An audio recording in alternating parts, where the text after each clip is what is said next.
All right, so it is almost 5 after, so we're gonna go ahead and get started. Go ahead and get started. New York, I see you in the house, Derek. Glad you made it from New York. You're in the training, so it's awesome that all of you are here, and I'm so excited to see your faces. Not sure what time it is where you're at, but you showed up. I know. Erica's like, if you only knew. Go ahead, Erica. What are you gonna say? I don't want to say anything. All right, so here it is. I want to welcome you all just to make sure you're on the right Zoom meeting. Okay, we want to make sure you're on the right Zoom call. Hi, Joan. I see you. Yeah, I just want to make sure. This is the OCF community meeting where we're going to focus on how to hold circles online with youth.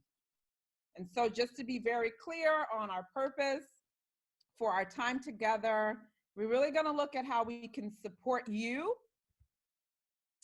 in the community that you're working in, to continue to support you with connecting with youth and their families through these circles, but with this online platform. Okay? Thumbs up if we're clear on that. Thumbs up. All right, I see you, thumbs up.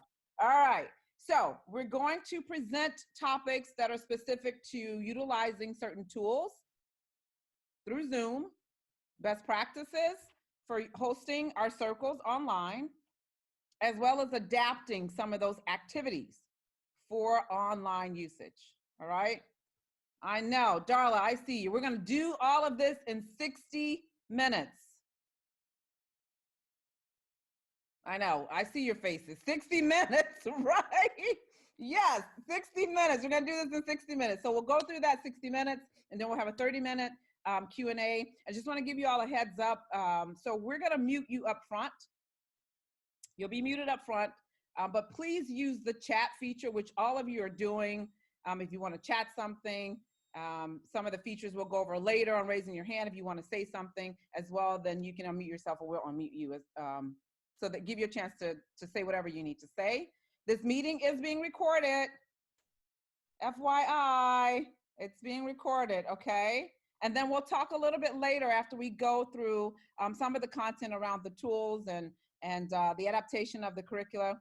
We'll end by just sharing some of our current offerings, the online facilitator trainings that we're offering online, some of our virtual trainings, and how that's available to you now, and then some future dates, okay? Thumbs up if I made sense. All right, I don't know if you all would give me a thumbs down, so I'm not gonna give that as an option, but thumbs up. Okay, so I'm gonna now turn it over to, really quick, let me back up. I'm Victoria. I didn't say that. Okay, so I'm Victoria, and I am one of the training specialists with One Circle Foundation. It's great to have you here. I'm on this call with a team of other awesome trainers, and I'm gonna turn it over to one of those trainers, Kimmy Joseph. Hey everybody, especially, I'll say welcome to everybody, but those of you in Miami, I'm here in Miami right now to welcome in from not so far away. Thank y'all for making the time to be here on this call with everything going on. So I'll be going over our tech overview, and I will say we're gonna cover a lot of tools in about 20 minutes, so it will go by pretty quickly. I will go from tools that you don't necessarily need much tech to then ones that might require more technical knowledge, and then we can also provide you with additional support on the back end. So first of all, if you, I'll just do a quick screen share just to make sure you can see some of these options. It's easier to do that when you actually know what's going on. So if you are seeing my screen, give me a solid head nod right now. Just give me a solid head nod. All right, I see people, don't break your necks, right? We're not doing all that, but just give me a solid head nod. So I want you to do, the first thing is to make sure that you can actually see all the beautiful people, or as many of them as possible, right? So this is going to be switching ourselves from speaker view, which you might only see one person at a time, to switching to gallery view. So it should be just an icon on the top right of your screen. When you see gallery view right now, the maximum for gallery view is about 49 people. So I think we have more than that on this one call. So you have multiple screens, but in any situation, you can see everybody who's actually in your call at one shot. So again, let me get a solid head nod. Just give a smaller one. No, if people were going hard before. If you can see gallery view, fantastic. Okay, people like, oh, all right, great. So I'm going to stop the screen share because I want to show you some of the other features, and then we'll talk about how you actually screen share. So I have multiple monitors, so sometimes you'll see me looking at different places. So one of the things I want to tell you is you can use simple gestures. There's ways to get engagement even before you're on using all this technology with Zoom. I just wanted to show you the gallery view so you can actually see everyone. So Victoria did a great job modeling this already, asking people to give you a thumbs up in the screen. So there's a way to show a reaction on the through Zoom, which we'll show you in a moment. But all of this low tech version of just telling people to on their screens to show you something is huge. So give me some spirit fingers if you're hearing what I'm saying. So one thing is we promote in One Circle about creating the listening environment. It's really, as a speaker, I'm used to seeing and hearing people respond to what I'm saying. So you as a facilitator can create a listening environment by asking anybody else in the room to give like the spirit fingers or a thumbs up or a head nod if they agree with what the previous speaker said. That way that person knows that they're being listened to, and even though everyone's on mute, they know that people are with them, right? So that's simple gestures that don't require any type of tech to do. The main thing I wanted to make sure that you're in gallery view so you can actually see everybody doing these things. This also, when we're talking about creating a listening environment, one thing we've learned over and over again, you might have experienced this, if you've ever asked a question to the whole group, for example, hey, how are y'all doing today? And then it's just crickets, crickets. And you just don't like, everybody's like kind of awkward. They're waiting to hear what's about to happen next, who's going to speak. Especially the more people you have on the call, the more likely this is to happen. So we want to encourage you to designate a speaking order. So for example, you may say, I want to hear from 3 people, and then you'll call those 3 people by name. I want to hear from these 3 people, and then you give the question after you've decided who those 3 people are. One, that lets those 3 people know that they're in the hot seat, that they're going to prepare to answer the question. But 2, lets everybody else kind of relax, and they're like, oh, it's not me. But then again, when you're talking about creating that listening environment and you're asking them to respond to all those speakers, you're still keeping those folks engaged. So let us do that right now. I apologize if I will call you out. I will call the people who I can see their names, because I know some of your names are not visible on my screen. So I will call, let's call Jacob. Is it Danita? Danita? People are like, oh, that's me. And Joan O'Donnell. So I'm going to call Jacob, Danita, and Joan. The question I have for you is so I'll ask you to unmute yourself when you answer this question. What is one word to describe how you're feeling today? So we're going to go Jacob, Danita, and then Joan. So go for it, Jacob. Unmute yourself. We have 2 Jacobs. I'm not sure which one. I'm looking at the Jacob who's speaking. We'll go with that, Jacob. Great. I didn't see everybody on my screen. All right, Jacob, go for it. I'm feeling a little numb because I had a cavity filled this morning. Would not have been able to guess that from across the screen, right? So, all right, thank you, Jacob. So that we'll go with Danita Roberts. So you can go next. I'm feeling pretty energized. You guys have good energy. Yeah, all right, Danita. So this is a great. So if you're feeling that we have good energy, give me one of these, like a rolling fist bump, right? Yeah, if you're feeling that, all right, boom. So we're practicing that. All right, Joan O'Donnell, bring us home. I'm feeling curious. Oh, curious. So if y'all feeling curious, I want to strike your best GQ pose. Like you're just looking kind of curious. You're like thinking about whatever. Look at y'all. We should have taken a screenshot of that right there. But the point is keep the different active listening gestures moving as well. So that way it's not just always a head nod or always a thumbs up. It's just encouraging people to listen and do something to say, we are listening and we're paying attention and we're keeping the energy moving. So thank you for saying that we also have great energy. So those are 2 low tech tools. If technology is not your thing, assign a speaking order whenever you're asking a question and create that listening environment by asking people to visually respond on their screen that they're with you and they're rolling, right? And now we're going to dive a little bit more into the tech. So I'm going to screen share one more time. It's interesting, whenever you're screen sharing, it's important to make sure that other people can see your screen share. We'll talk about how to screen share in a moment, but it's always worth double checking. I did a presentation where I was going all in, 2 slides in, 3 slides in. I felt good. And they're like, hey, Kemi, just want to make sure that we're supposed to be seeing these slides because all we see is your desktop. And that hurt me. So just make sure you double check. Can you see my screen? It has a picture of six faux people, and it says gallery view. You can all see that, right? Let's go ahead and give me some of these if you can see that. Fantastic. It looks so cool. Maria is recording this in gallery view. So now this is an important thing. Somebody just annotated on my screen before we start talking about annotate. This might happen to you when you're working with your kids. There's a way to disable that, so I'm going to now disable that, and I'll show you how to use that in a moment. But I saw a presenter who got really upset when someone annotated on their screen because they did not know how to clear this. So this is a great note to ask for help. So I don't know if somebody like just try to set me up, like, hey, Kemi, show them how to do this. I'm going to show you how to do this right now. You have the power to clear the screen. We've never had this much power before as facilitators to just mute everybody, clear any distractions, and literally like kick people out with a click of a button. Like, we have so much more power. So those of you who are nervous, just also know we have way more power than we've ever had to run groups. So that comes with the territory. So going back to this, I want to be able to click to the next slide. Let me stop my annotate here. Click back to the next slide.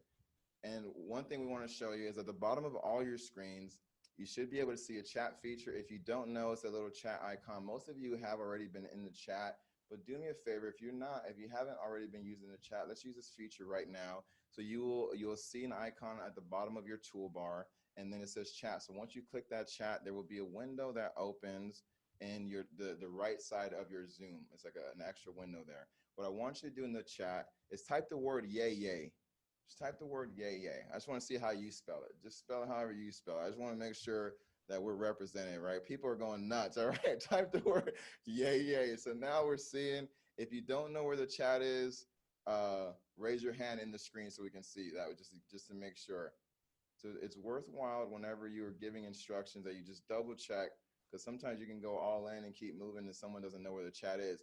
If you are on a cell phone, your chat is a slightly different place. If you're on a cell phone, when you click you should actually be seeing all these people's chats pop up actually. And then when you click those notifications, you will also see your chat. It's just in a different place. Right now, we're just going over the computer settings to be able to help you out. But we also know that a lot of our kids are coming in on their cell phones. So this is a reminder that when you're giving instructions, double check what people are using. So go ahead in the chat just one more time, put what device you're coming in on. So if you're on a Mac, for example, put a Mac. If you're on a PC or Windows, put that. If you're on your cell phone, put that, please. That way we can get a sense of what's going on. So you're seeing we have a wide mix of what's going on. And this is why we won't cover as much technology right now, because almost every one of your systems could have different setups. So it's important that you know, though, for your kids, when you're working with them, or just your adults in general, what are they actually coming in on? Because sometimes the features, people getting real specific, right? I don't know if it's a Nico, we're talking about Dell and Esperanto. So getting real specific on the device we're coming in. But the point being is that when people are coming in on different devices, that might limit the tech features they have. So it's important that you at least ask, and then depending on your situation, we can help you work through some of those specifics. But we're just giving a very high level overview in order to cover all these features in about 20 minutes. All right. So a lot of people are already commenting back to one another. By the way, in the chat, we have it disabled, so you can only talk to us and the large group. There are privacy settings, and I think we'll go over some of those, but in general, we want to only have it where people can chat to the whole group versus having private conversations. They can always chat with you as the host privately, but they can only chat to other participants publicly, right? And now we're going to talk about reactions here, the next piece. So just next to the chat, sorry, my slides are going ahead of me. And by the way, it's okay if your slides kind of go awry, right? This is the world that we're living in right now, where people are like, oh, it's fine as long as you keep it moving. So one thing I will say is troubleshoot calmly. Troubleshoot calmly. If you're ever having things going on, just troubleshoot calmly, because other people get it. If they've ever presented in front of Zoom, they get it. It's okay. If the kids don't get it, they're kids, and we know they don't get certain things, but just troubleshoot as calmly as you can. So now with the reactions, these will show up on your screen. Mine are brown because I am brown. You can change them to whatever color you fit fits you. I like this. It's kind of like on your phones now. We can adjust the color. That will show you in another time. But for those of you, it should be next to your screen share icon. It's this little smiley face. Give me the hand clap emoji to make sure that we're on the same page. Some of y'all are still giving me thumbs up, hand clap emoji. Some of y'all already changed your skin colors. I see you. I see you. So we're starting to see who's on Zoom. The chat feed, this will show up on the cell phones as well. So if you're on the cell phone, you should still be able to see your reactions on your cell phone, just in your menu options. All right, see a lot of people clapping hands, so that means we're going pretty good. So this is great. Again, another thing that you can ask people to do when they are giving a nonverbal response to whatever somebody else shared. So instead of just using the chat, you can also use the reactions as part of this conversation as well. There are additional ones as well. Again, that will be another conversation because this is what most people will be able to have access to. And they have access to this regardless if they're on a phone or if they're on a computer. All right, so now we're going to go a little bit more complex. How are we doing so far though? So I don't see anybody with big eyes like, oh man, everyone's still here, no one left, so we're doing good. I can see some smiles. Give me a smile if you're learning some good things so far. Yeah, there you go. Okay. By the way, I'm going to tell you this is not on our scheduled program, but people have resting computer face, which means that when you're looking at something, you're looking real deep and you're all frowning and stuff. Like, practice smiling into the camera. So people think that you're having a good time, even if you don't know what you're looking at or what you're doing. Just practice smiling. So we'll keep on rolling to the next piece here, which is the screen share. So screen share gives you a whole access to also being able to let folks know. You can screen share from your phone or from your computer as well. When you screen share, as you just noticed, by the way, when you screen share, anybody can write on the screen. So we'll talk about annotating in a moment. So right now I'm screen sharing these slides. I will say that we use slides very strategically because sometimes when you have the slide, it becomes an agent of disconnection. So it's going to be appropriate to toggle back and forth between slides. So when you're screen sharing, you will see a window like this pop up, right? That gives you your screen sharing options. So it'll tell you your desktop. You can specifically pick a window that you have open or a program that you have open. At the bottom, it gives you an option to share the computer sound as well as optimize your screen share for video clips. If you're going to show video, it's very important that you click both of those options. We are going to screen share a whiteboard for the purposes of this conversation right here. And so as you go to screen sharing the whiteboard, when I screen share the whiteboard, you will see an option that says you have a top bar that shows up. Again, practice smiling when you're looking for this information, right? No more resting computer face here. We gotta be focused. So again, you will see these options if you're on a computer. If you're not on a computer, the options will be slightly different. So you go to your view options, and then let me see. I think I'm gonna have to re-enable y'all to annotate because somebody was pre-annotating before we got to this point. So now you should be able to see once you click the view options, you'll see a option to annotate. Can you go ahead? So I see some people already drawing. So that means if you can annotate, you will then see a toolbar. I'm going to let you know you also have ultimate power as a presenter to continue clearing. So everybody stop drawing for right now. And then boom, I'm just going to clear you all. Bam. All right, people are late drawers. We got early adopters and then late drawers. I will stop everybody. Again, ultimate power, bam, right? So now no one else can draw. I will clear for the 10th time. And now nobody else can draw. Try me if you want, but no one else can draw. The point being, I wanted to show you what your annotation toolbar would look like. It'll look like this. So in addition to drawing, most of y'all went all ham on drawing. I saw a couple people put stamps in there. So you have the option to do text, to draw, to put stamps. And you can also, when you're doing your text, you can format it. So especially if you're having them collaborate on something, again, people pick different colors and so on.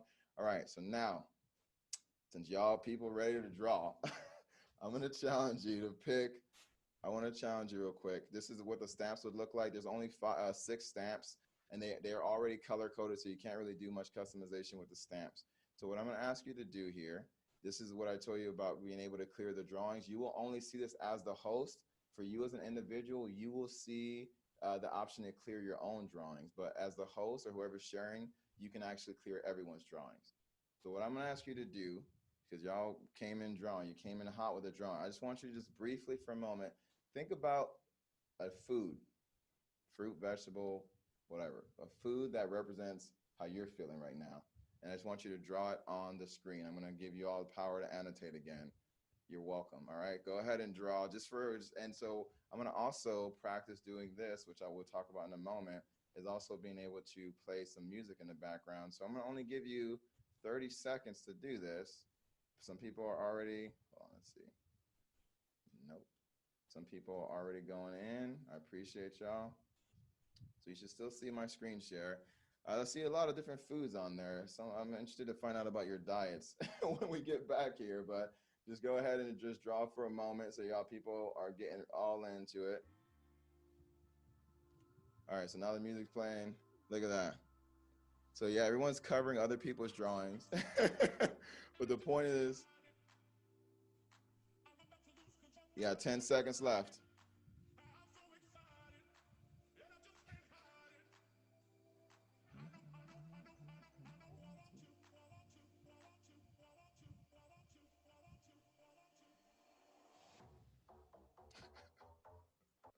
All right, now I'm going to stop you all from being able to annotate.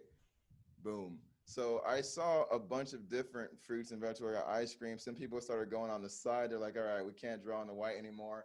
I'm doing a screen share of a slide so I can walk you through this. But when you show it for your youth, it would just be a white screen, and so they can only annotate on the white screen. I'm not sure. Some people, it's interesting to get a shot into your heads right now. I think this is representing our world right here. This is how most people are coping with all the foods at one time.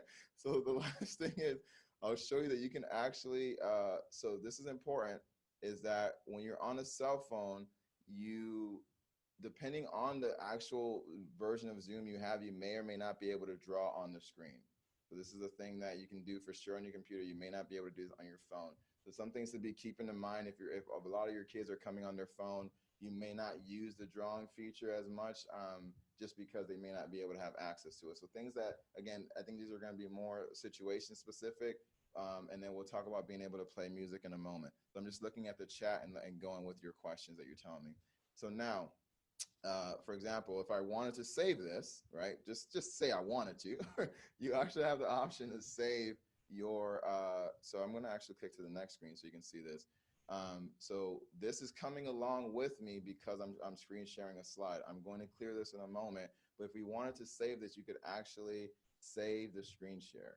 And that way, if you came up with something great between you and your small group, you can save that. You can save that. So I'm going to clear it so I can continue on. But I just want you to know that you could actually save it by clicking the save. And I believe other folks will have the option to save as well, but you as the host will for sure have the option to save. All right. So I know y'all can hear me because y'all were drawing like crazy. I appreciate you going all in. And we will talk about the other version. So some of y'all already asking me about music. If you're going to share music, there are a couple ways to do it. So you can share your computer audio once you're also sharing the other screen, like I said before. Here, I'll go. So these options at the bottom, it says share computer sound and share computer video with clip. You can have that on when you are sharing your slides. So that's a perfect way to have both at the same time. If you just want to share music, notice here in that same window, you would go from basic to advanced. You go from basic to advanced. I believe we disabled it for y'all to share screens and this, so you won't be able to see that setting here right now. But by the way, if you didn't know this, you can launch a Zoom call on your computer and then add your phone into it as a guest in order to practice all these features. That's how I've been practicing on back end for me, is just being able to launch it on my computer, but then I add my phone in by sharing the link to my email, however you want to do it. Bring your phone in as another device, and then you'll be able to practice your screen sharing, practice sharing sound and all those kind of things, right? So a great way to get yourself prepared on the tech side. So now you cannot annotate anymore because I stopped that, right? Because I know some of y'all would be annotating right now. So I'm following what people are typing in the chat. So thank you for asking your questions there as well. When you're just sharing music, people will still be able to see you as full screen. But the music, you will see a little green icon that says, for example, Kemi is sharing music right now. And when you're sharing music, you do have to for example, you would have to share it on your iTunes. You can share it from YouTube. You can share it from whatever computer program you have that is sharing music. There is, I'm just going to give this as a high level overview. You have to control the volume in the program that you're sharing music, and then you also have to control the volume in your computer. I will say there are some videos on playing music in Zoom. A lot of them do not tell you that you also have to adjust your computer's audio.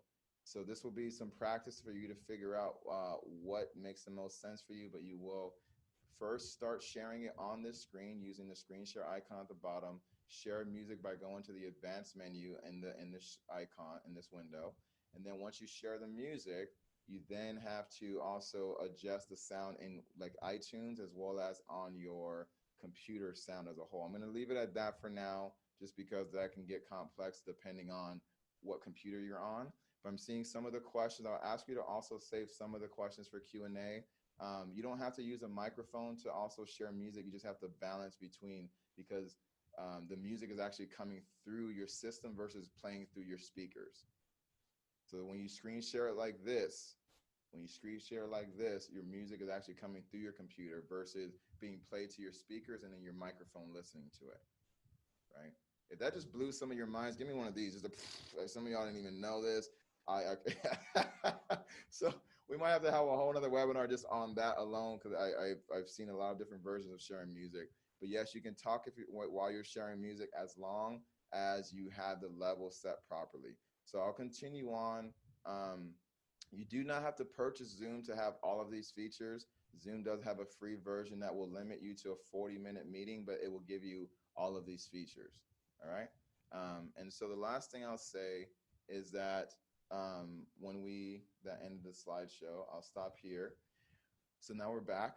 And the other two features that we would talk about are, one is a breakout room. We won't do a breakout room now because we have about 160 people on this call, so that would be pretty crazy to put you all in breakout rooms. But breakout rooms are very helpful when you're working in your small group, if you want your kids to be doing or if you want your youth to be doing activities, or if you're ever co-facilitating. So when we're doing all these technical trainings, we're co-facilitating. So for example, Dan and I will be leading our online trainings in a couple of weeks. So if you come and you want to get an online training, you can roll with Dan and I. There's times where we can pull participants into a breakout room one-on-one to be able to address maybe a confidentiality issue or something that they need with their tech, or we can split the whole training into breakout rooms if we want them to collaborate on individual projects. So just let you know that breakout rooms exist in Zoom. There are technical pieces you have to enable to make that happen, but just know that breakout rooms exist, and you can actually look that up on Zoom on how to enable those, right? Zoom has an incredible amount of tutorials. Maria, one of our team members, also grabbed a few of those tutorials and gave you some links, which you'll hear about at the end of this call. But it's important to know that there's a lot of videos out there that can help you get up to speed if you are having more specific questions. And the final thing we will let you know from the tech perspective is about using a poll, Google or a Zoom poll. Back to the low tech version. I love using finger scales. So if I ask you on a scale of 1 to 5, show me with your fingers, a scale of 1 to 5, how are you feeling with Zoom technology? 1 is like, okay, maybe I can do this. 5 is like, yo, I'm all in. I'm going to be a power user. All right, 1, I don't know, okay, I can figure this out. 5, I'm going all in. All right, so we're seeing a lot of 1, 2, 3s. People, I love the hands at the bottom. Yeah, all right, great. So I'm seeing a lot of different, but we're seeing a whole range here. That's one version of using a check-in, just or quick, like, hey, I want to see how people are feeling right here. Then if you want to get more technical, you can use a Zoom poll. And in order to do the Zoom poll, you have to set it up in advance. Again, there's videos to teach you how to do this. We're going to launch a Zoom poll for you right now. And I'm also going to demonstrate how you can play music in the background while you're asking folks to do this. So I'm going to launch a Zoom poll. And the Zoom poll has several questions, some that are multiple choice and some that are you just pick one option. So I'm going to launch the Zoom poll now. And even on your cell phone, you should be able to see this. So give me a head nod if you can see this. I can see by most of your eyes. I mean, like now you're all leaning in. I can see that most of y'all can see this. So go ahead and check that out. Go ahead and complete that Zoom poll. I'll just play this little bit of music in the background.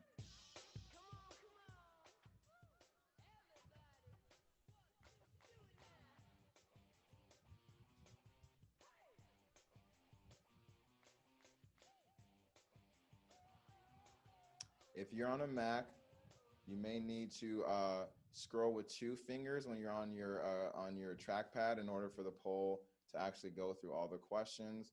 There are a total of 5 questions, and then please only submit the poll when you have all 5.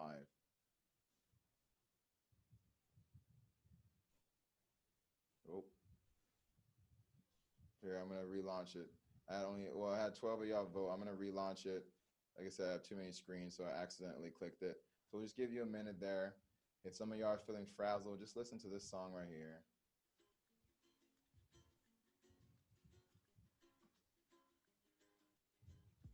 So you might have had to resubmit it because I accidentally closed the poll.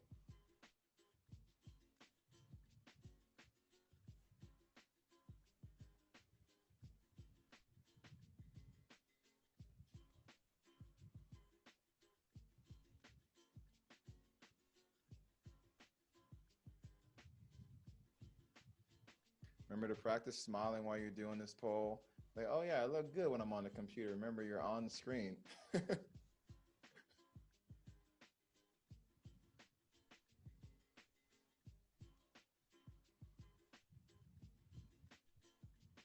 I'll close the poll in 10 seconds.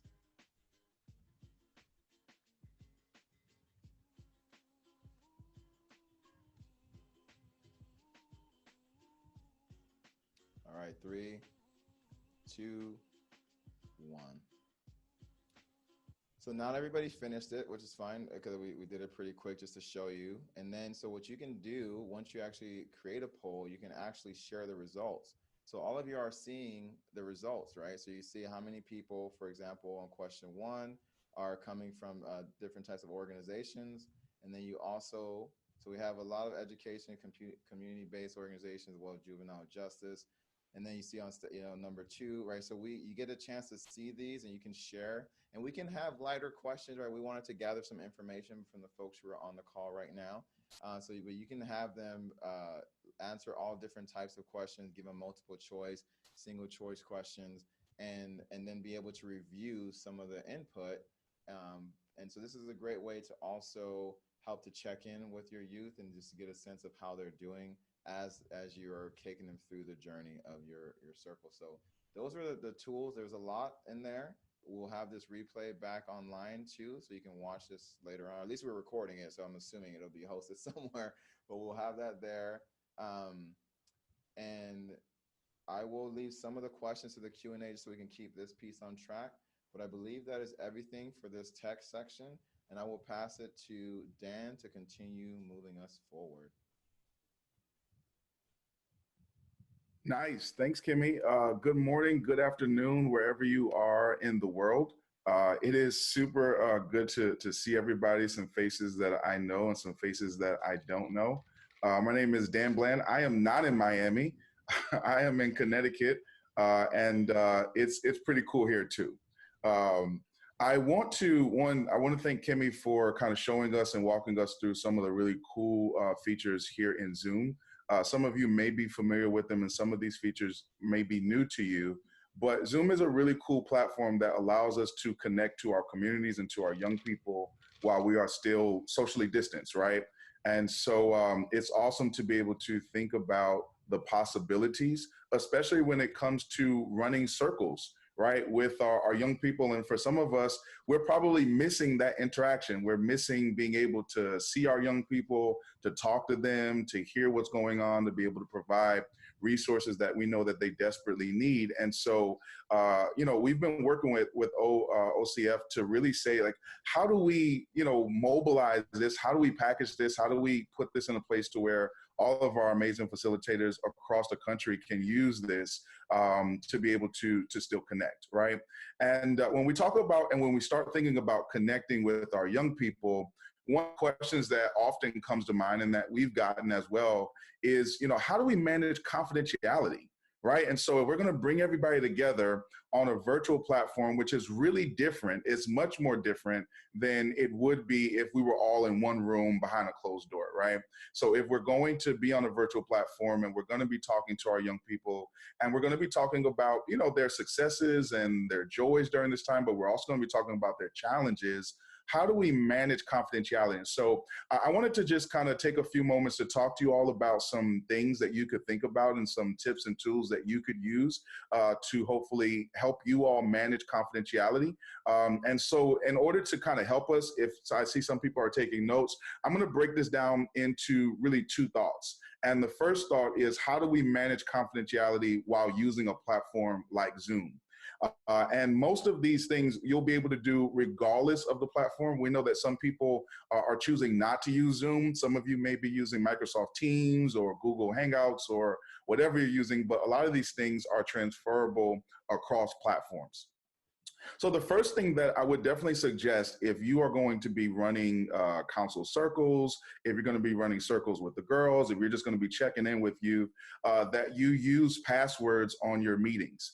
And so that is really key, especially now. We've been seeing a lot of what is called virtual hijacking, where people will come into your group and they'll do really inappropriate things. And that's something that if you want to protect the fidelity of your group and also maintain a status of peace. And so passwords are ways that it allows you to be able to assign a password to a specific meeting, and then only people who have that password will have entrance into the meeting. Versus leaving the meeting open.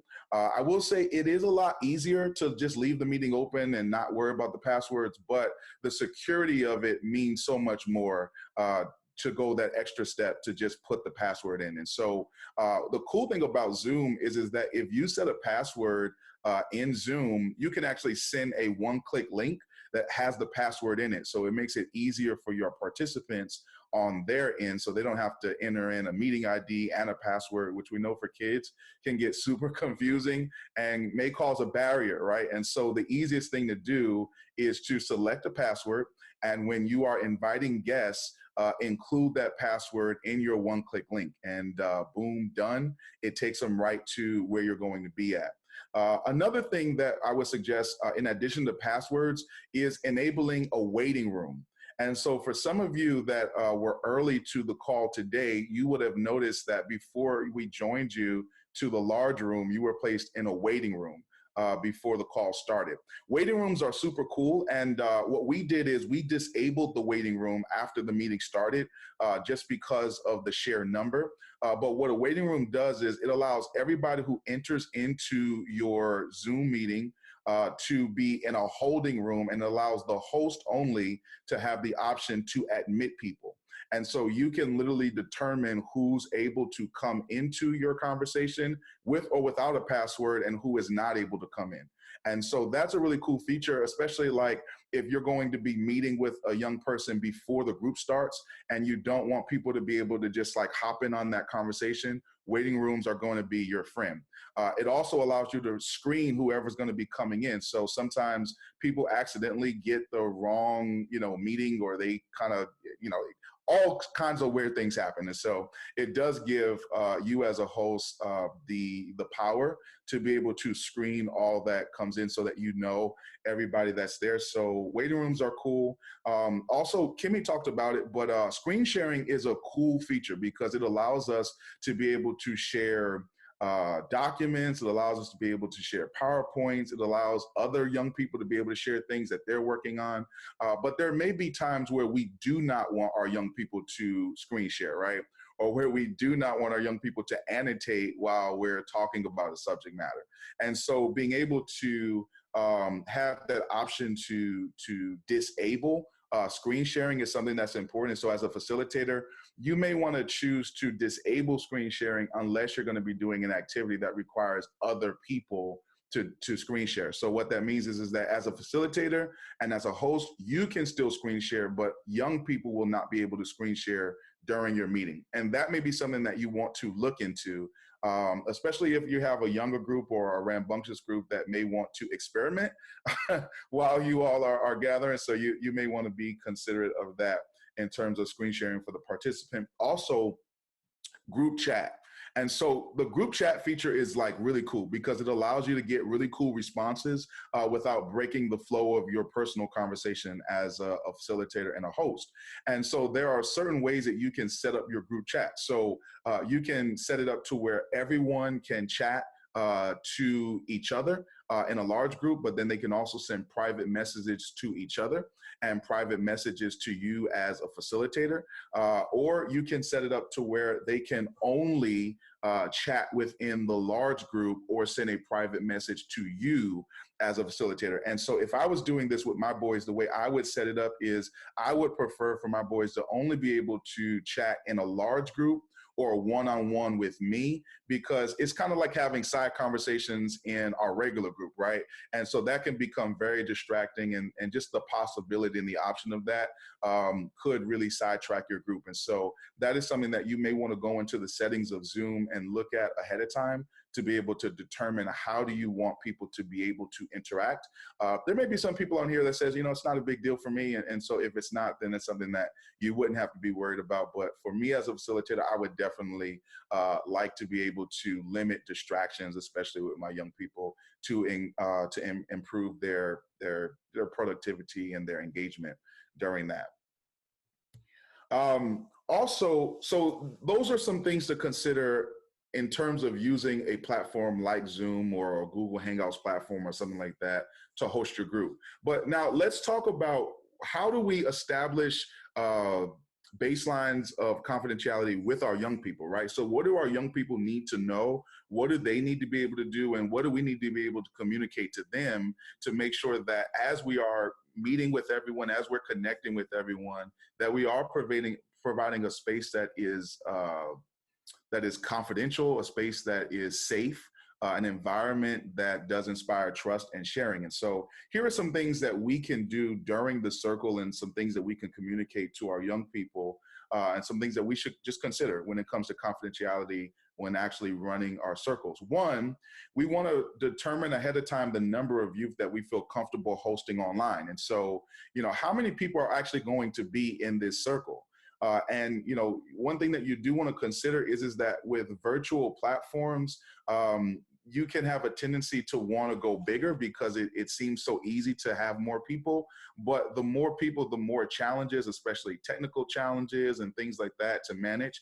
And so you want to really consider ahead of time. I mean, in our in-person circles, we would suggest somewhere between 6 to 10 boys.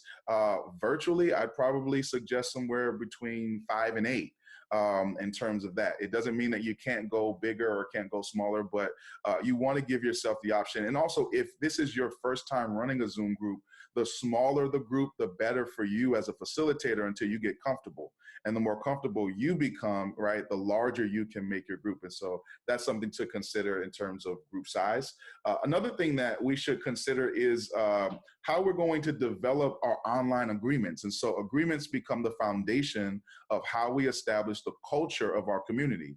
And so when we are developing online agreements, right, we want to make sure that confidentiality is going to be a part of those agreements, and that we talk about what that looks like in the context of being online. And here are some things to consider. And so when we're talking to our boys about confidentiality and we're developing these agreements, here's some things that we want to consider. Maybe where they place themselves as they are talking to you all in circle groups, right? And so maybe we want to suggest that they put their backs to a wall or something like that, to where people cannot walk by and visibly view their screen, right? Maybe they find a closed room or even a bathroom, right?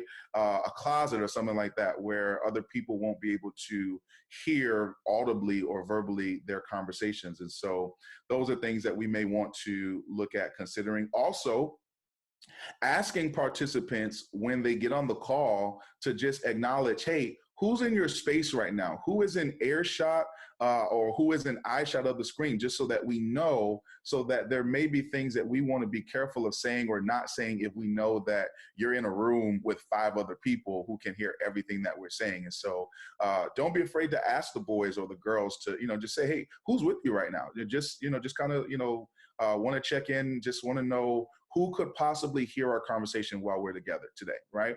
And so those are questions that you may want to ask. Also encouraging our young people to use headphones, which is going to be a huge key as well, right? And so making sure that they have headphones. For some of you, your organizations may have the resources to be able to provide young people who don't have headphones with headphones or things like that. But allowing that to be a best practice that you all use is going to be important.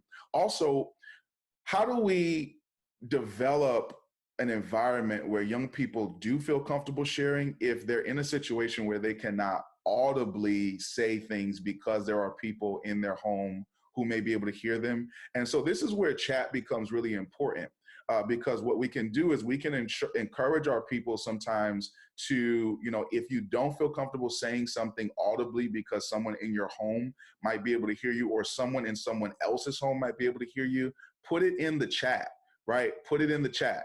Put it in the chat. That way, only the people who are in Zoom can see what you're saying. And we can put a little code in there that says, confidential or something like that, so that we know we don't repeat what's in the chat, but we can see it. Or you can encourage that young person to send that chat directly to you only as a facilitator, which gives another layer of confidence, right? And so that is something to be mindful of using the chat for nonverbal ways of communication to be able to maintain and respect the privacy and the dignity of our young people that we're going to be serving. Also, another really cool thing too is maybe to develop codes that you will use with your young people. So, they may be in a space or in a room by themselves, but they're home, right? So people may be coming in, maybe they share a bedroom with another sibling who may be coming in and out. Maybe somebody's walking through the kitchen. And so maybe what you want to do is to develop hand gestures or signals, something like this that says, let's stop talking because someone is walking through right now, and I don't want them to be able to hear what you're saying. And so they don't have to put someone on blast or on the spot, but it does allow them to let the group know that someone is in our space or environment or is passing by. So those are things to consider when you're setting up your group and walking through confidentiality, right? And how do we create this culture? How do we make sure that we are taking care of our young people and that they feel supported and that they feel safe to be able to share those things. Also, as a facilitator, I would encourage you all to let people know, especially let your young people know, hey, after this call is over, I definitely would be willing to stay on to talk to anybody individually who feels as though there's something that they want to share that they don't want the group to know, but you do need support. If you have a co-facilitator, this may be an option where you can use a breakout room. Kimmy talked about breakout rooms, and we didn't use breakout rooms because this group is so large. But if you have a smaller group, certainly you can put that individual in a breakout room with yourself.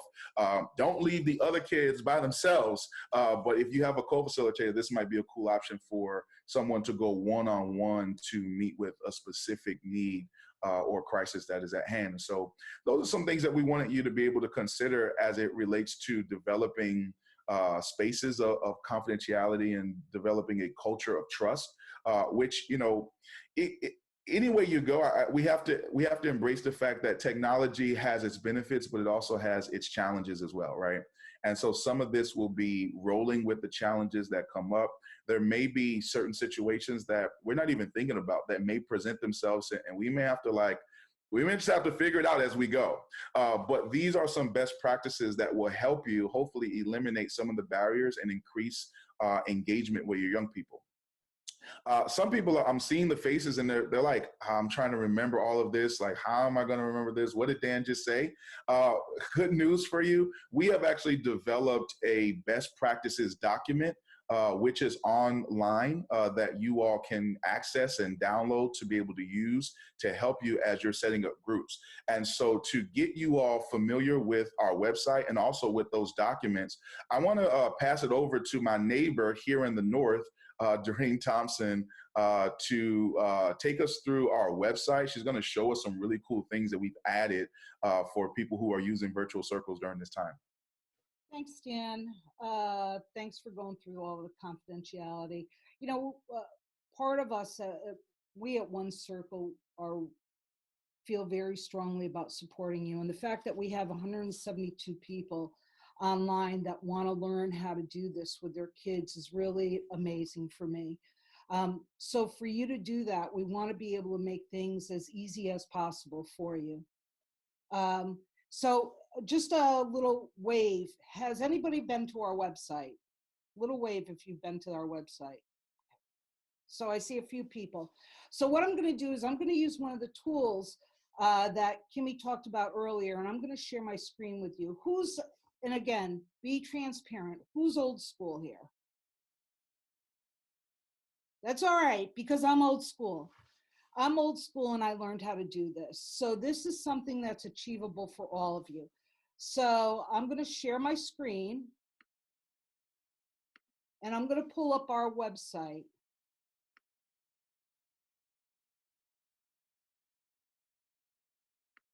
Can everybody see that?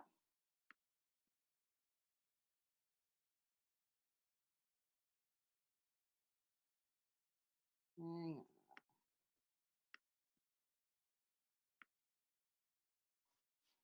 So this is our website.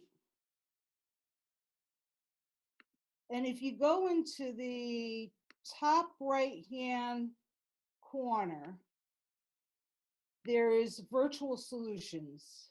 Does everybody see that? Okay. If you click on virtual solutions, a drop box comes down and you'll see Maria, who's on your screen at the top. And she does a very nice introduction about what virtual solutions are. And you can play that at your leisure. And if you scroll down, there are 3 in color: how to read, how to facilitate virtual circles, find out how to maintain confidentiality, a lot of the things that Dan just talked about. And the last one is viewing circle and council activities online. So if you click on that, a bunch of activities will come up. And these are not the full circle. These are just the activities that we've adapted to the virtual platform. And these are free of charge for you. You can go online, you can click on them. I'm going to click on one, Pi of Influence. The activity will tell you what manual it came out of, what session it is, and what activity was adapted. So if I click on that, this is out of the body image activity guide. It's activity number 2 out of, and it's called Pi of Influence.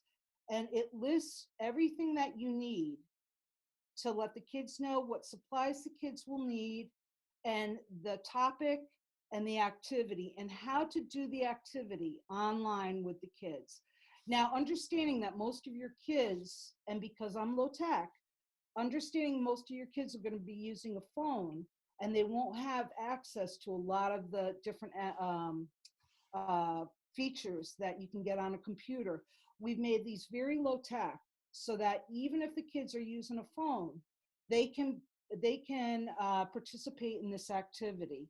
It says what the topic is, what the objectives are, what we hope the kids are going to get out of it, and the procedure for you to lead the activity, what you need to let the kids know. And most of the activities that we've adapted only require paper and a pen or pencil.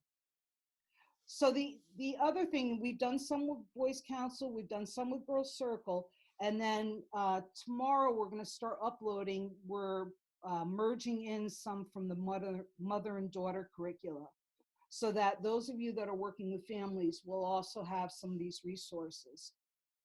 What I would ask of you is that we have had some facilitators that are adapting these. If you have adapted them, send them to us. I will give you my email address. Send them to us. We give credit where credit is due, but we're a team and we're all here to work together. The other thing I would say to you is, if you're working with a particular population, or you're working and you're having particular problems and the activity hasn't been adapted and it's not online, if you email me the activity, if you email me what manual it came out of, I will be happy to adapt it and put it up online for you. We're trying to do at least 2 of these a week so that we can build a big library. But if you have particular needs, please email me. My email is doreen@onecirclefoundation.org, and my turnaround time is a day. So if you have any needs, please let us know. We can adapt these to meet what your needs are. And again, we're all in this together.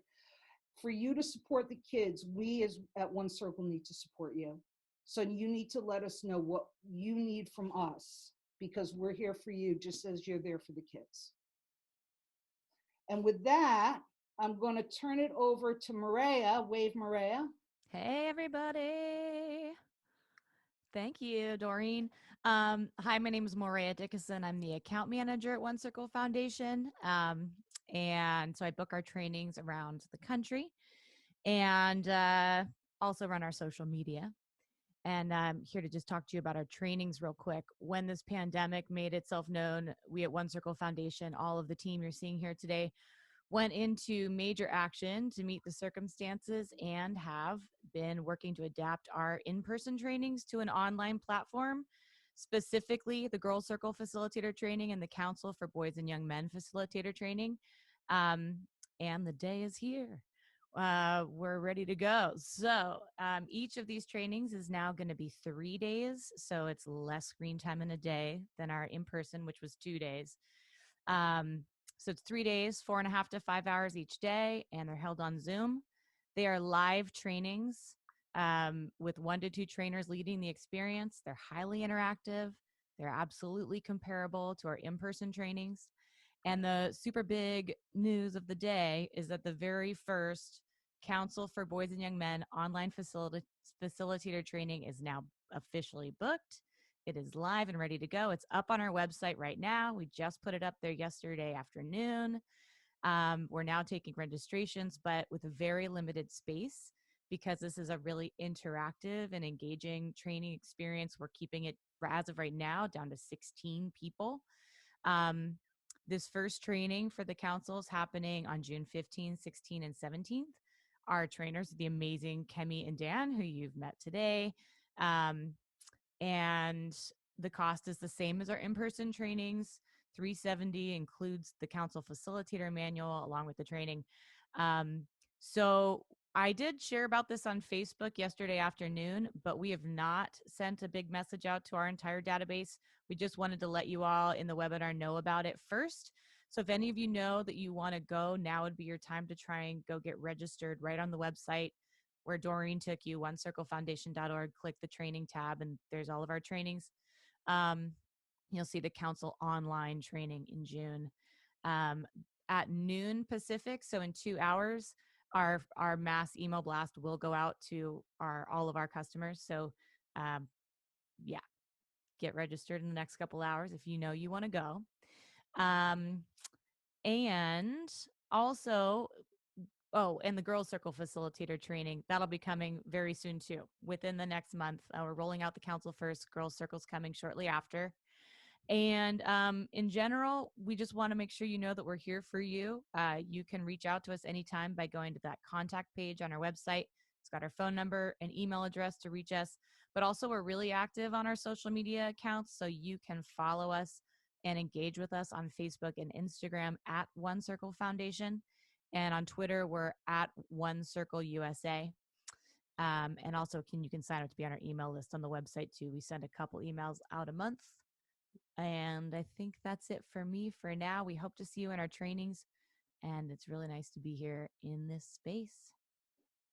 Oh, I see I've got a little note here on the side. It says people are asking how to register. This training is on our website. It's actively on our website right now. If you, like I said, onecirclefoundation.org, click the training tab, scroll down, and you'll see all of our trainings, June 15 through 17. It says online New York. I'm sorry, I couldn't get rid of the state. It's New York because it's Eastern time. So the hours are Eastern time, but it's online, the council training. That's it. All right, that's it for me. I will pass it back to Victoria. Thanks, everybody. You got it, Ray. Yeah, thanks for that. So look, our 60 minutes have come and gone. And so I noticed that a few of you have kind of, dropped off, which I totally get it. You have other things that you're committed to. So we're going to conclude this and then open up the Q&A for you. I've actually listed about 9 questions that came through the chat for some of you. So we want to be able to answer those questions. Thank you for hanging in there. And just want to do a quick recap, just to make sure that we covered some of the topics that we said we would cover. You heard from Kimmy earlier, and he took you through an awesome overview of just some of the Zoom features, the polling, the galleries, the chats, the screen share, and the whiteboards. You all were interactive with that. Then you heard from Dan, who did an awesome job just really being specific on how you can create safety and confidentiality with these youth through using passwords, enabling your waiting rooms, and also using the chat feature and headphones if they have access to. Some of you mentioned how maybe they can go into a separate room, giving people a heads up that they're in these sessions. And then you heard from Doreen, which she was able to take you to our website to show you where you currently have access to some of our activities that have been adapted for online. So we really utilize these 60 minutes to support you with the work that you're continuing to do. And so in our closing, I'm going to ask you to use your chat feature one last time with me. And out of all of the content that we introduced to you, that we discussed with you, that we provided you, I want you to chat in there. I want you to just provide us with what's one thing that you're walking away from this webinar with and you would like to begin implementing. What's the one thing that you're taking away from the webinar and you can start implementing? Yeah, I see this here for you all. All right, more Zoom, whiteboard, music, the rooms, confidentiality. Yeah, the breakout rooms, the polls. Confidentiality is huge. Privacy, the polls, whiteboard, confidentiality, I see that. The community engagement, some of the features, the hand gestures. Yeah, using best practices. Annotating, okay, yeah, right away you can start some of these things. Yeah, small group sizes, how helpful that is. Screen sharing with the whiteboard. And then some of you are going to explore that. Thank you all for expressing what your perhaps next step of action or your plan would be. The polls and the music. Again, thank you. You're welcome. It's been a pleasure. So we are now going to open this up with Q&A, and I am going to turn it over to one of the co-founders and our current ED, Beth Hosfeld. Take it away, Beth. Hello, everyone, and thank you so much for all of you being here. It's so fun to see all of you and hear your messages in chat and your signals. And thanks all to Victoria, Doreen, Dan, Maria, and Kimmy. Fabulous. So we are just eager to respond. There's so many questions. So we're here. We want to be meeting you where you're at. What do you need today? Go ahead and chat to us a question. Yeah. And really quick, Beth, so some of the questions were, how do you change your hand color in the reactions? Someone wanted to know that. Okay, so if I will try. Do you have the reactions section of your so I think you go into your settings, and you will have an opportunity to personalize that. That is correct, Beth. Under reactions, right? That is correct. That is correct. I have another question here. Someone wanted to know, how do you play music?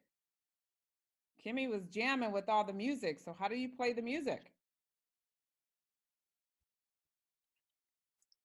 Are we going to show that?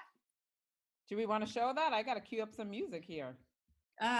So I'm going to give you I raised my 3 fingers to how do I feel techie, okay? But I did learn how to do music, and so you know that you can do it if I can learn it. In your share screen button down there at the bottom of your screen, if you click share screen, you get an option.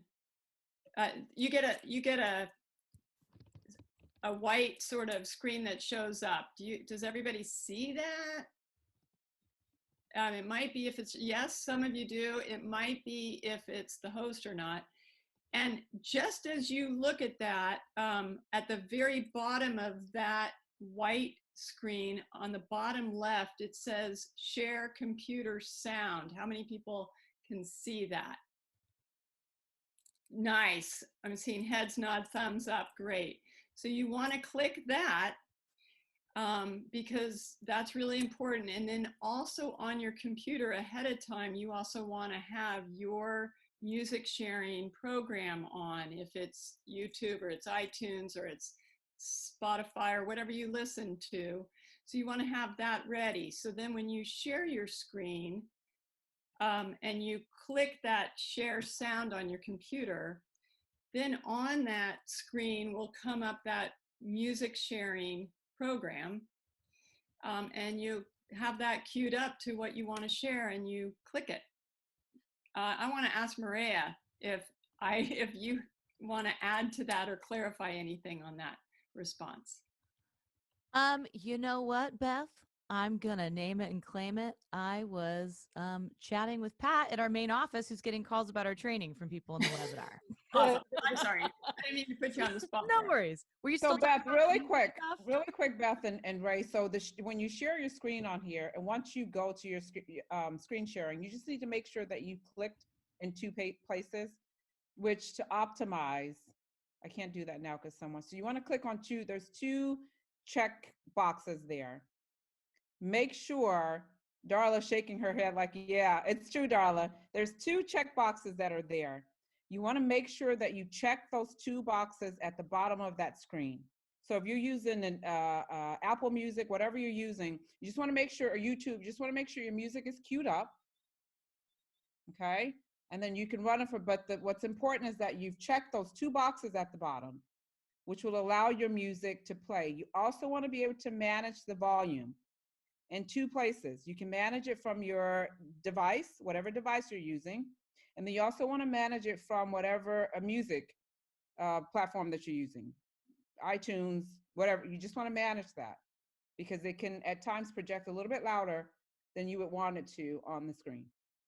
Okay, so sharing your music, just make sure you've queued it up and you click on those two bottoms in your screen share, two boxes, so that you can optimize using that. Someone's screen sharing now. Okay. Well, and I'll add too that, you know, that section of the website that Doreen took everyone to, the virtual solutions section, we have a ton of different resources for facilitators on there. There's videos that we've compiled and also some written information. But the question about music came up a lot today. So I'll make sure that in our next update within the next week that we get a video up on our website about the technically exactly how to share music on the screen. In addition to that, by the way, this video will be up on that same section of the website early next week, I'm sure, if not by Friday. Got you. Thank you, Ray. So we see some other questions coming through on should parents, which I wrote that down also, Danny, should parents or guardians sign consent forms and before the students, the youth go into a deep discussion on these online circle spaces? Should the parents sign those consent forms? So that's actually a really good question. I would suggest it and recommend it. I mean, typically for our in-persons, we would request consents from our different organizations. Some of you all may have a consent form for your participants to already participate with you all in certain things. And if this is an extension of the other services you provide, that consent form would transfer. But if this is a new service that you're going to be using with your young people, then you can provide, or request a consent from an adult or the guardian to have those young people participate in that. What they probably would want to know is an outline of the agenda. They would want to know, what are the young people, what conversations are the young people going to be talking about, and what does that look like? So be prepared to be able to answer those. But I don't think that it's ever a bad thing to have that. Mm-hmm. Thank you, Dan. And another question around that confidentiality that I recorded here was, is there a conflict with upholding confidentiality for these circle spaces, but yet recording the sessions? Is there a conflict with that? So the recording option is optional. And for me as a facilitator, we're recording this so that we can share this with people who were not able to get on the call, but may want the resources and the information. But actually running a council group, I personally would never record the boys, just so that, because we want them to feel safe, right? And recording really does create a barrier for that. As a facilitator, you could also, I mean, the only person who has you can actually disable the recording feature also on Zoom. So as a facilitator, that is something that that we didn't talk about, but is a really good question that, that you probably will want to do, is go into your settings before you start your meeting and disable recording for all participants, just to ensure that no one accidentally records or records without permission of other young people. Mm-hmm. Thank you, Dan, for that. So you've heard Dan, and you've heard a few of us talk about your settings, being the host. So I would highly suggest that you really work within your settings to disable or enable whatever features you want to use or whatever features you want available for the youth that are on the call as well, like screen sharing. You just saw now that one of the participants was able to screen share our feature. It allows for you all to screen share, but as the host, you can also stop that sharing, which I let it go for a while, and then I wanted to stop it so that I can share that with you. And then also, if you're still watching the chat, Maria is also connecting some links there. We suggest that you copy and go ahead and paste that into your browser to open that up and maybe bookmark it later so you can reference. It's a link on confidentiality. It's also a link on resources on changing the skin tone in Zoom. Again, these are all things you can work out within your settings. Another question came up that I jotted down was, and I'm not sure if this person's still on the call, they had mentioned, how can I build an online community when their particular location has disabled video features for students and for staff? So how do we build that? So with the 88 persons that are on the call, I would like for us to chat some suggestions for this person. I'm not sure if they're still here. I was just taking notes and questions. How can we support with this question? How do I build a community when I can't even see my students because it's been disabled? Okay, Beth said you can set up a meeting template that will be saved. Call in rather than video. Erica said, thank you for all of this. Do you have to go to settings for every meeting? Okay, does it carry over? Jerry, I hear you. We'll get back to that. So calls rather than videos again. Okay, polls. Someone you said, Jessica said polls, have them respond in chat. That's when it's done here. Anybody else? Any other suggestions and support for how do I build community when we can't even see each other?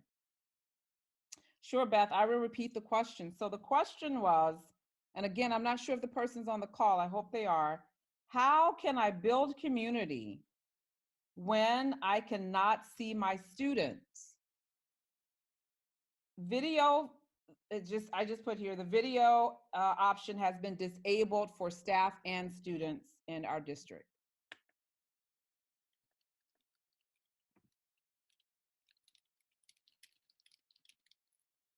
Thank you, Darla. Darla said, never mind then.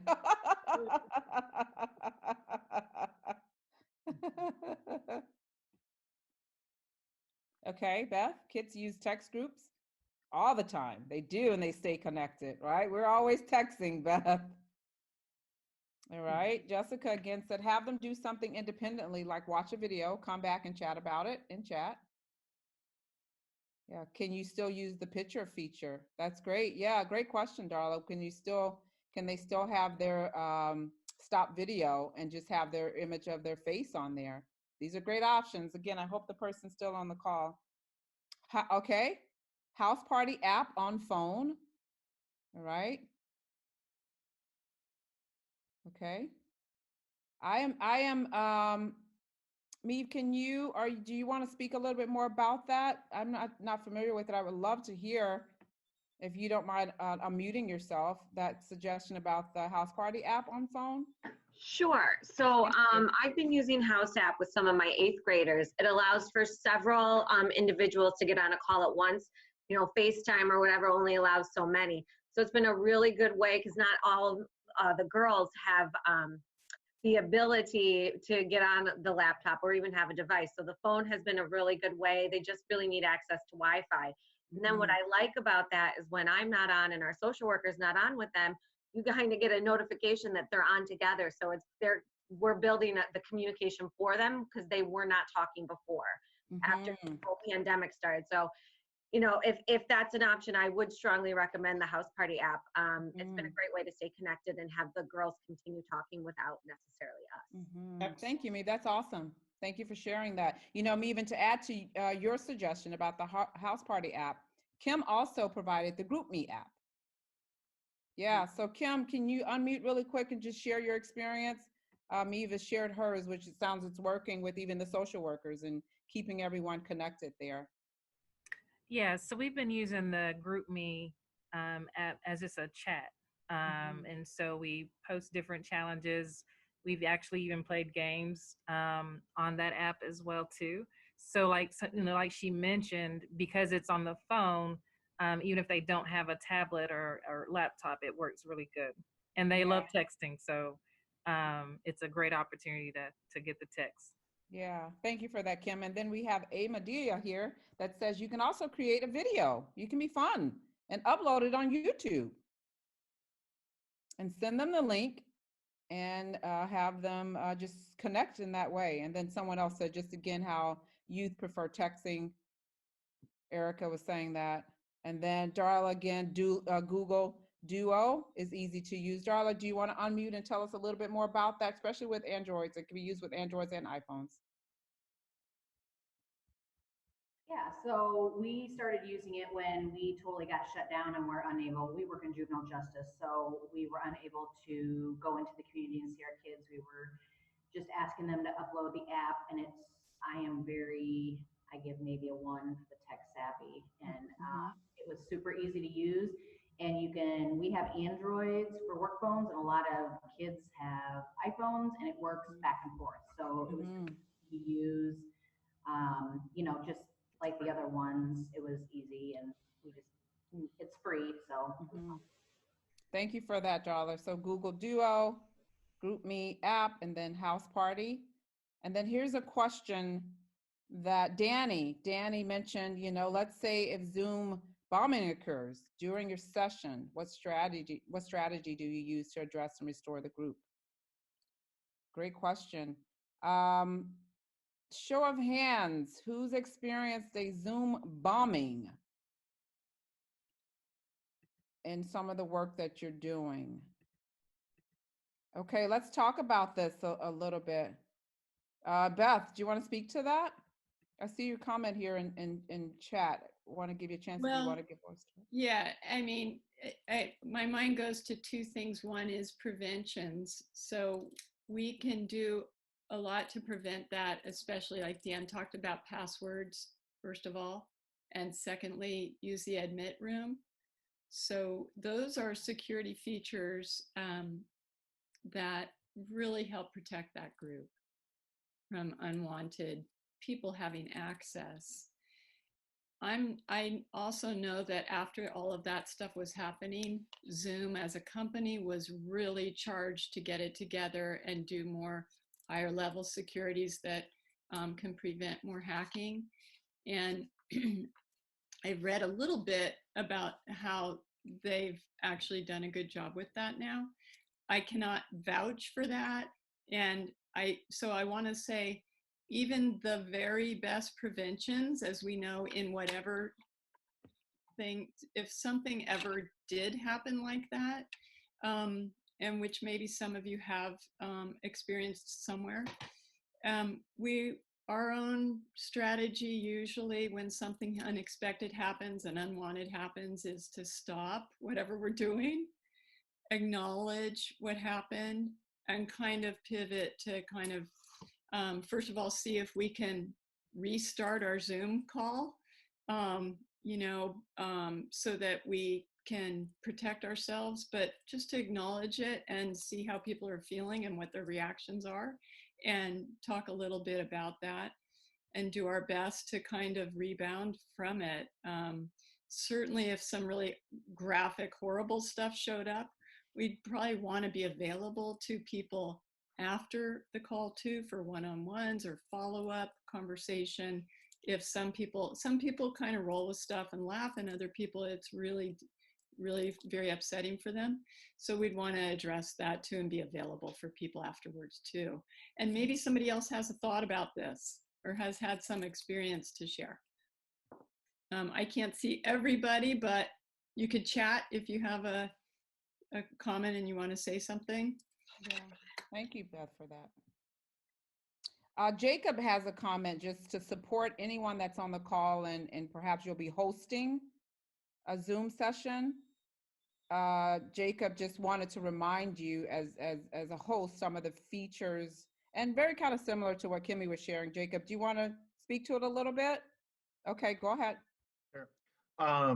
When you're the host, and you can even do it on your own video, if you click the little ellipses or the 3 dots in the top right of your video screen, you'll be able to, for yourself, you can mute yourself or hide your self view, which sometimes we also recommend, you know, if you're too busy, like, oh, fixing your hair and stuff, you know, when you hide your own view, it's good. But if something pops up, you can stop another participant's video, you can mute them.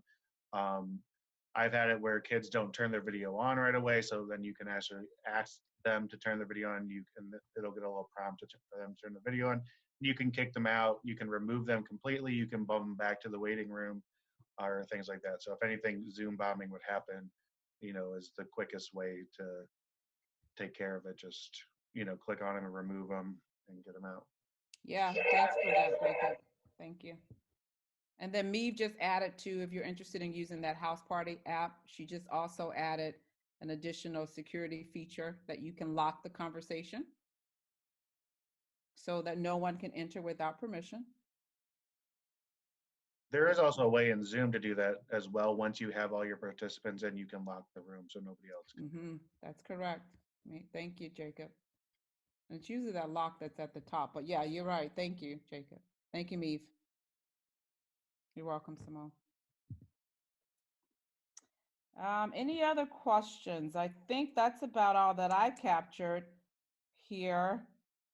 A couple other questions were around, does the person need to purchase Zoom to utilize all the features that Kimmy went through?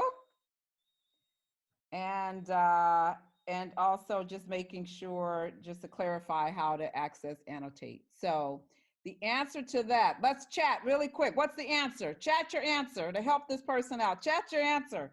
Chat it really quick. Here we come. Here we go. Here we go. Here we go. Here we go. Here we go. Here we go. Here we go.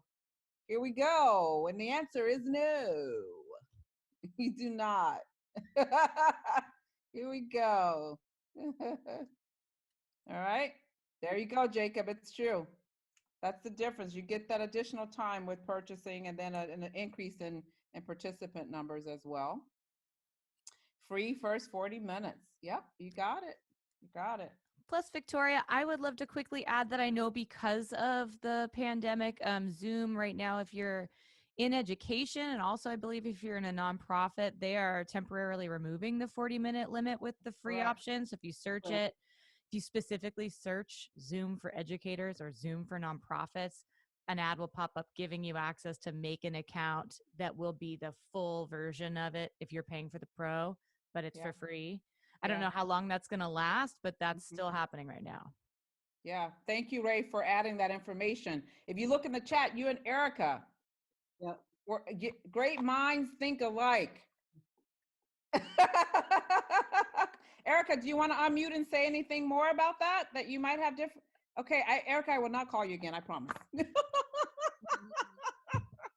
It's okay. I was just going to say I work for a not-for-profit, so I've had to look into some of that. I'm a counselor with a not-for-profit, so I'm seeing my individual clients. I just have kind of postponed groups right now until I can get in here and kind of get a better feel of how to continue those groups online. So thank you guys so much. Thank you, Erica. I'll leave you alone. Beth? Yeah, I also wanted to just say for everyone that's been here, as we mentioned earlier, this is recorded, and within a day or two, it will be up on our Virtual Solutions site.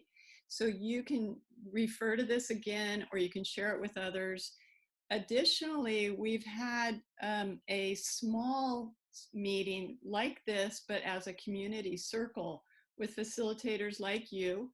And we're going to have a couple more. They're full, but they're recorded. So one of them we already had 2 weeks ago, and that is up on our Virtual Solutions website. So it would actually show you a little what it's like to be in a circle in Zoom, because we facilitated it the same way. We did use breakout rooms, and those aren't recorded. So breakout rooms, there's more confidentiality when you're using them, so people can talk to each other, and that stuff is more, private. But then in the big circle that we had, which was somewhere around 20 or 25 people, you could kind of just see how the flow of that goes. And we also did instruction on that too. So if you want to go back and review a little bit more, those recordings might be helpful for you. Yeah, thank you, Beth. Dion, I saw your hand raised. Go ahead. Hey, real quick, Beth, if you guys can share where we could find those videos, those recordings. I just actually went over and did a quick look and I couldn't find it. Okay, so I'll tell you again, and then I'm going to put it in the chat as a link for you also. But if you go to our website, the front page of our website, on the top right is a little orange section that says Virtual Solutions, and you click that on. The first thing you'll do is see a screen of Maria. Okay, cool, you got that. I see that, Dion. And then at the top, there's a little sub menu across the top. Mm-hmm. One says Virtual Facilitation, one says Activities, a couple other things. Yep. So explore each of those, please, because each one has different content for you that we've been getting up there. Those adapted activities that Doreen shared with you. The very front page where you see Maria, she goes into a number of tools that are available, and they drop down from there. So there's quite a bit there. Does that make sense? Absolutely. And then real quick, the reason why I actually raised my hand, I have a real quick caveat to what Jacob said. And you guys can correct me if I'm wrong, but I think from the gallery view, he mentioned where you can go up and click on the ellipses, 3 dots up in the corner. I think if you hover over each individual person, it also gives you an option to mute or remove that person from the meeting.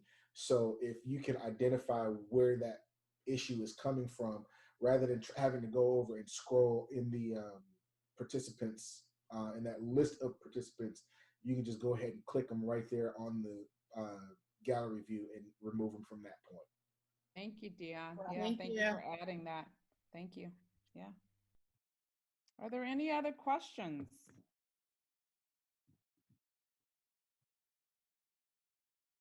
Yes, Joan, I see you. Go ahead. No, you're just saying hi. Okay. I was actually giving a quick wave goodbye. I'm sorry, I have to leave. Oh, that's okay, Bye, Joan. Good to see you again. Yeah. Thank Bye, you, everybody.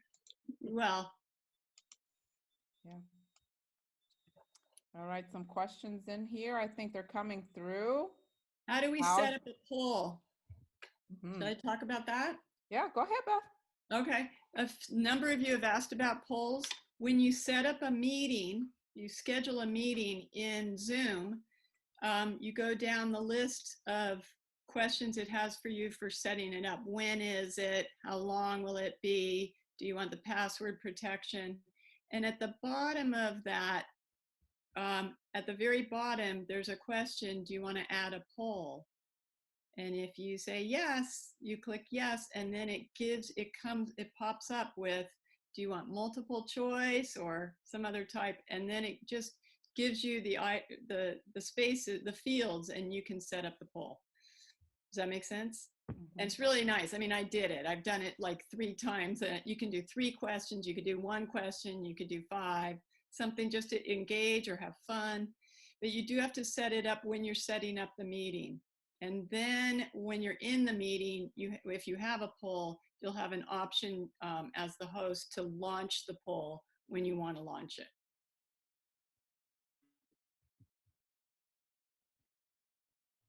I hope that answers your question. Thank you. You're welcome, Armstrong. Yes, you're welcome, darling. Yes, you're welcome. Wendy, can you set up more than 1 poll? Yes, is that, what's the I answer? think you can, if I'm not mistaken, but we'll come. Go ahead, Beth. Go ahead. I don't know. Okay, we'll follow up with that that answer. We will follow up with that answer. Wendy, where's Wendy? Wendy, we will get back to you with that answer to confirm that. We'll get back to you with that answer. Can you send your email to Beth privately, and then we want to be able to respond to that, Wendy? Just so that we can confirm and not have incorrect information or conflicting information. Thank you, Wendy. You're welcome, Padilla. Okay, Ray. Thank you, Ray. Yeah, sorry. I found it. Yeah, you can have more than 1 poll. Yes. And that link I just shared has the instructions. They're long-winded. They're on the Zoom website and on the Zoom site.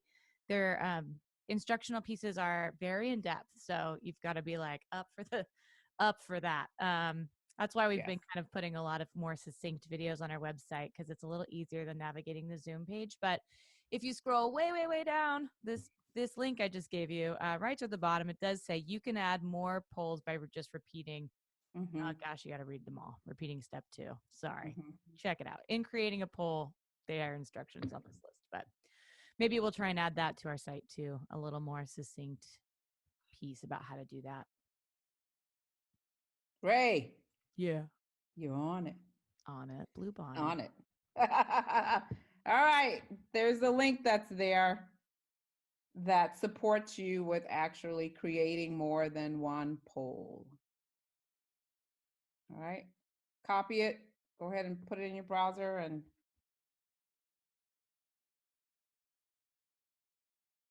okay. Beth, also just a reminder to you all that the host will be able to see the poll responses and then could share them to the screen as well. Thanks again. You're welcome, Karen.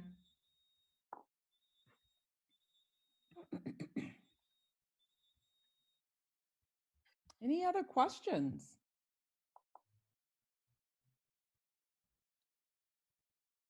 Derek said no.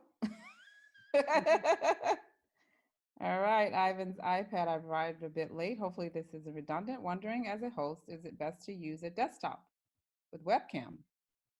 I am on my iPad and cannot see many options. Maybe it's just because I'm not a host.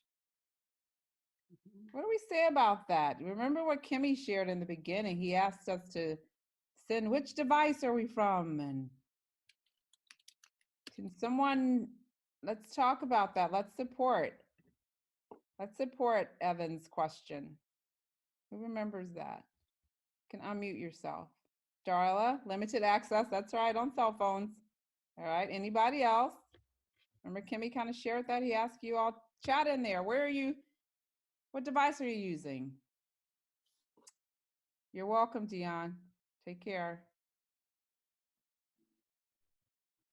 Yes, so then, okay, yeah, thank you so much. You're welcome, Jerry. Depending on the device, you are limited in what you could see, which during the initial part of this call, Kimmy asked to just, for us to actually share which device we were working from, because you might not see the same features that he was actually instructing on. So depending on that device, as Darla is agreeing as well, you're limited. But he wanted to share that because maybe the students that you're facilitating these circles with, they might not have a PC. They might not have a laptop. They might just be limited to their cell phone device, Android or iPhone, which again will limit some of those features that they will have access to. And they might not see the screen the same way that you are actually reading from. Good to see you, Patty. Can I just say, with that said, all the activities that are on the website that have been adapted with that in mind. So they've been adapted understanding that the kids are probably only going to have cell phones. Yeah. Yeah. Thank you for that, Doreen. You're welcome, Evan. So it supports, Evan, what you said, that you weren't able to kind of see what we were talking about or some of the features because you were using your iPad. It wasn't redundant. You just helped us to understand that a little bit more. You're welcome, Wendy. Take care. Any other questions? I don't know. I want to know where Patty is.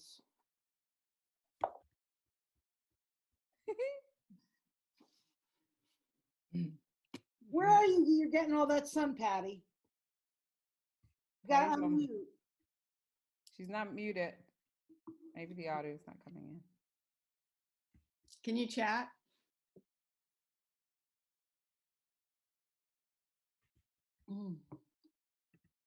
That's okay. While Patty's working on her audio, are there any questions before we conclude our session, our webinar? We can hear you, Patty. Oh, okay. So I'm in Rochester, and I've been listening this whole time. It's just that I was monitoring my menagerie of animals outside, which they're out there right now. But I've been here the whole time listening. Oh, I want to be where you are with all that sun. Yeah. Well, we've had a very dark winter, so this is our first really nice day. So yeah, I'm out here. Good for you. Thank you, Patty. Good to see you. Evans, good to see your face on here. Thanks for that. Yeah, you got it. Okay, Beth or Doreen or Dan, Maria, any? What was that, Doreen? I said it was wonderful seeing you all, and thank you so much for what you're doing. The hearts behind me are for you. Thank you, Doreen. Any last comments? I want to remind people about our adapted activities, you know, because you go in the curriculum, it's like, but how do I do this online? And Doreen and others are really putting some stuff out there, and we're trying to get them up. So remember that that's up there too for you under the virtual solutions section. Or write us or call us if you want some support with something. Yeah, thank you, Beth. Yeah, I see you, Kim. Thank you. And Erica, Regina. Yeah, thank you all. I see you, Darla. Yeah, take care. Keep doing great stuff out there, you all. Great work. Thank you. You're welcome. You're welcome. Thank you. Yes. Thank you. You're welcome.